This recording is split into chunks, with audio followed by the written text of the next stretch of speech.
राधे राधे। मैं पंडित देवेंद्र शुक्ला आपका आपके चैनल श्री अष्टो ज्ञान मार्ग में आपका खूब स्वागत करता हूं।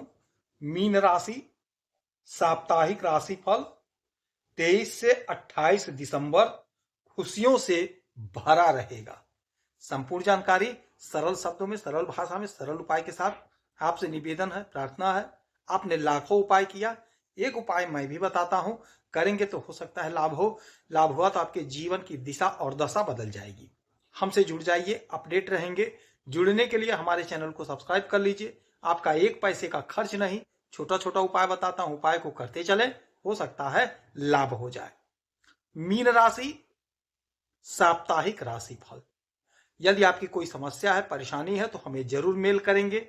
आपके मेल का मैं सटीक और सरल उपाय बताता हूं, करेंगे तो हो सकता है लाभ हो। लाभ हुआ तो आपके जीवन की दिशा और दशा बदल जाएगी। हमसे जुड़ जाइए, अपडेट रहेंगे। जुड़ने के लिए हमारे चैनल को सब्सक्राइब कर लीजिए, आपका एक पैसे का खर्च नहीं है। मीन राशि आपके मकर राशि से चंद्रमा का गोचर हो रहा है, यानी कि आपके एकादश भाव से। एकादश भाव के मालिक शनि महाराज मकर राशि, और यहीं पर चंद्रमा है यानी मकर राशि में, और यहां पर रहेंगे 24 तारीख तक। 24 से 27 तक कुंभ राशि में, और 27 से पूरे सप्ताह मीन राशि में। चंद्रमा हमारे मन के कारक होते हैं, चंद्रमा हमारी माता के कारक होते हैं। ज्योतिष शास्त्र में यदि दैनिक राशि फल चाहिए, साप्ताहिक राशि फल चाहिए, वार्षिक राशि फल चाहिए, तिथि चाहिए, गणना चाहिए, तो बगैर चंद्रमा के असंभव नहीं है। तो ज्योतिष शास्त्र में चंद्रमा बहुत इंपॉर्टेंट है, इनको हल्के में लेने की जरूरत नहीं है, क्योंकि मन के कारक हैं। मन आपका प्रसन्न है, कुछ ही पल में खिन्न हो गया, मतलब चंद्रमा का स्थान बदल गया। ये शीघ्र परिणाम देते हैं, शीघ्र फल देते हैं, क्योंकि जिस भी राशि में, जिस भी घर में ये जाते हैं, 2.25 दिन तक रुकते हैं, उसके बाद स्थान बदल देते हैं। अब आपके यहां से गोचर कर रहे हैं मकर राशि से, आपके आय के घर से। तो चंद्रमा जब भी आय के घर में आते हैं, एकादश भाव में आते हैं, तो जबरदस्त लाभ देते हैं। आय आपका बढ़ाएंगे, आपका जो अधूरा सपना था, अधूरा ख्वाब था, उसे पूरा करते हुए नजर आएंगे। सपना आपका पूरा होगा, सपना आपका साकार होगा, यानी आय तो आपका बढ़कर रहेगा, इच्छा की पूर्ति होगी, सोर्स ऑफ इनकम जनरेट होगा। और यहां से 7वीं दृष्टि स्वयं के घर पे डालेंगे, यानी आपके 5वें घर पे, जहां पे 4 लिखा है। कर के मालिक होते हैं चंद्रमा। स्वयं के घर को देखेंगे तो आपके संतान की तरक्की, संतान की उन्नति, संतान का प्रमोशन, कॉम्पिटिटिव एग्जाम में आपको लाभ, पढ़ाई लिखाई में मन लगेगा। और चूंकि यह संतान का घर है, तो संतान अचीव करने का समय होगा। जिस भाई को, जिस हमारी बहन को, जिस हमारी माता को संतान की प्राप्ति नहीं हो पा रही थी, कम समय के लिए है किंतु प्रबल योग है, 2.25 दिन तक का ही योग होगा। आप कोशिश करके, प्रयास करके अपने भाग्य को बना लीजिए, संतान प्राप्ति का समय है। हो सकता है आपके घर में खुशखबरी आ जाए। तो योग बहुत गजब है, लाभकारी है। जब भी चंद्रमा एकादश भाव में जाकर के संतान के घर को देखते हैं, तो संतान जरूर होता है। तो आप कोशिश करिए, प्रयास करिए, आपके घर में किलकारी गूंजेगी, अवश्य गूंजेगी। 24 तारीख को रात में ये आ जाएंगे आपके 12वें घर में, यानी कुंभ राशि में, और यहां पर ये रहेंगे 27 तारीख तक। तो 27 तारीख तक का जो समय होगा आपके लिए बेहद चमत्कारी समय होगा। 24 से 27 का समय विदेश से लाभ प्राप्त करने का समय होगा।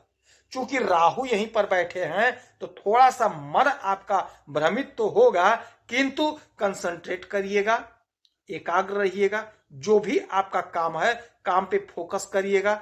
इधर उधर की चर्चा में, इधर उधर की बात में समय मत जाया करिएगा, मत गंवाइएगा। विदेश से जुड़ा कोई भी मसला है, कोई भी मामला है, वह सॉल्व होगा। विदेशी समस्या का समाधान होगा। विदेश जाना चाहते थे तो जाने का योग बनेगा। यदि विदेश से आयात निर्यात का धंधा करते हैं, बिजनेस करते हैं, व्यापार करते हैं, तो उसमें आपको जोरदार लाभ होगा, उन्नति होगी, तरक्की होगी, प्रगति होगी। अब यहां से इनकी 7वीं दृष्टि सीधे आपके 6ठे घर पे, तो जब 6ठे घर पे दृष्टि पड़ेगी तो रोग ऋण शत्रु से मुक्ति दिला देंगे। कोई पुरानी बीमारी है, मानसिक चिंता है, मानसिक उलझन है, उससे आपको छुट्टी मिलेगा, निजात मिलेगा। हाँ, कोई दवा चल रहा है तो दवा को प्रॉपर खाते रहिएगा, दवा में लापरवाही मत करिएगा, दवा खाते रहिएगा। अच्छा, यह घर नौकरी का भी है, तो जब चंद्रमा की इस पे दृष्टि पड़ रही है तो कहीं ना कहीं आपकी नौकरी लगेगी। यानी कि 24 से 27 का जो समय है, आप इंटरव्यू दीजिए, परीक्षा दीजिए, कहीं ना कहीं आपका सिलेक्शन होगा, कहीं ना कहीं आपकी नौकरी लगेगी। अच्छा, ये घर खर्च का भी है, तो यहां पर चंद्रमा मन के कारक है, तो आप अपने मन से अच्छे जगह के पैसे इन्वेस्ट करेंगे, अच्छे जगह पर पैसा लगा देंगे, जिससे आपका पैसा बढ़ेगा, मन को शांति मिलेगी, मन को तसल्ली मिलेगी।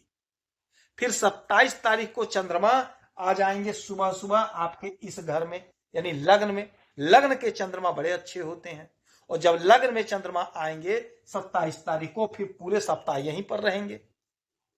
तो जब लग्न में आएंगे तो मन बड़ा शांत होगा, कोई उलझन, कोई समस्या थी, उससे छुटकारा दिला देंगे, मन एकाग्र होगा, हर काम में मन लगेगा, मन स्वस्थ होगा, आनंदित होगा, प्रफुल्लित रहेगा। यहां से 7वीं दृष्टि आपके 7म भाव पे, तो दांपत्य जीवन में प्रेम प्यार बढ़ेगा, अपनों का साथ, अपनों का सहयोग मिलेगा। और यह घर बिजनेस व्यापार का है, तो मन चूंकि आपका एकाग्र रहेगा, मन आपका शांत रहेगा, तो बिजनेस व्यापार में आप जोरदार लाभ कमाते हुए दिखाई देंगे। पार्टनरशिप में यदि धंधा कर रहे हैं, बिजनेस कर रहे हैं, तो बहुत अच्छा आपका बिजनेस धंधा चलेगा, पार्टनर से आपका बहुत अच्छा बनेगा, पार्टनरशिप में किया गया कार्य खूब सफलता आपको दिलाएगा। आपके बुद्धि से, आपके विवेक से आपका बिजनेस, आपका व्यापार आगे बढ़ता हुआ दिखाई दे रहा है।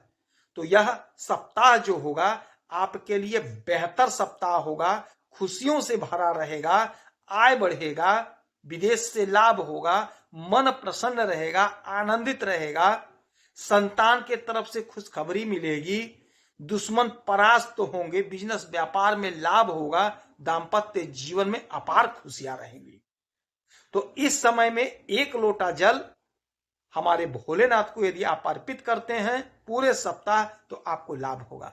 यदि आपकी कोई समस्या, परेशानी, तो हमें जरूर मेल करेंगे, आपके मेल का मैं सटीक और सरल उपाय बताऊंगा, करेंगे तो हो सकता है लाभ हो। आप खुश रहें, हैप्पी रहें, यही हनुमान से हमारी प्रार्थना। जय श्री राधे।